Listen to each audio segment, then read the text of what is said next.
26 minus 0.9 is equals 25.1. 21 negative 0.2 is equals 20.8.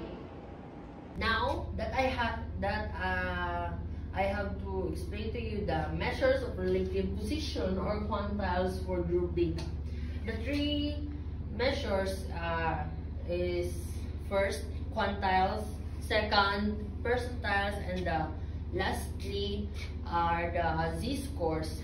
And the three of example are related to the measures of relative position and quantiles.